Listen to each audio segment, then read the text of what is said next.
Nagkaharap nga kanina sa unang laban ng PBA sa Commissioner's Cup ang Converge Fiber Xers kontra nga dito sa Meralco Bolts. Naging maganda nga ang laban ng dalawang team na ito at sa ngayon ay naghahabol nga ang Converge Fiber Xers sa standing sa PBA dahil nasa pinakailalim sila o sila ngayon pang number 12 sa PBA standing ngayon at sila ang pinakakulelat.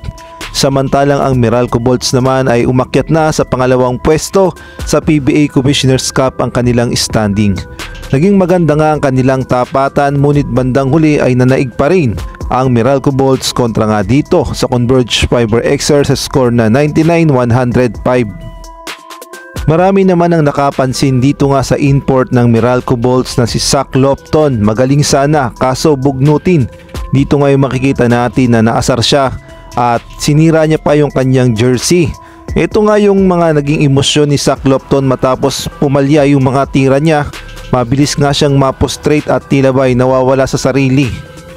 Kaya naman sa magiging laban ng Barangay Ginebra kontra nga dito sa Meralco Bolts sa December 22 sa Smart Araneta Coliseum, bagay na bagay nga daw itong si Zach Lofton na itapat dito kay the bulldozer Christian Stan Hardinger.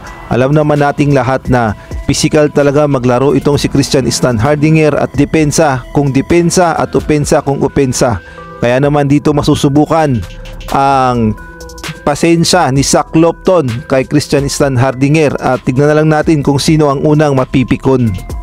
At sa magiging laban nga ng Barangay Ginebra kontra nga dito sa Meralco Bolts ay kailangan ng manalo ng Barangay Ginebra dahil kung hindi nga sila mananalo ay tuluyan silang babagsak sa Commissioner's Cup standing. Ang mangyayari sa kanila ay babagsak sa pang-8 at magkakaroon sila ng record na 5-4.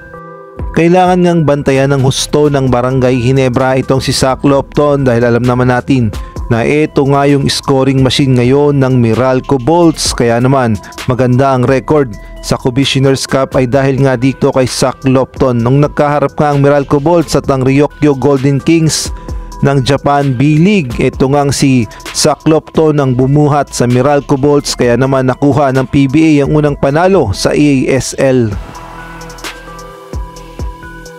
At kailangan din daw magkayod kalabaw ngayon si Tony Bishop dahil nalalagay nga sa alanganin ng standing ng Barangay Ginebra. Kailangan nga daw mag-double effort itong si Tony Bishop kung gusto niya pang tumagal ang Barangay Ginebra sa Commissioner's Cup standing. Sa ngayon kasi yung makakaharap ng Barangay Ginebra na Meralco Bolts ay number 2 na nga sa standing na may record na 6-1.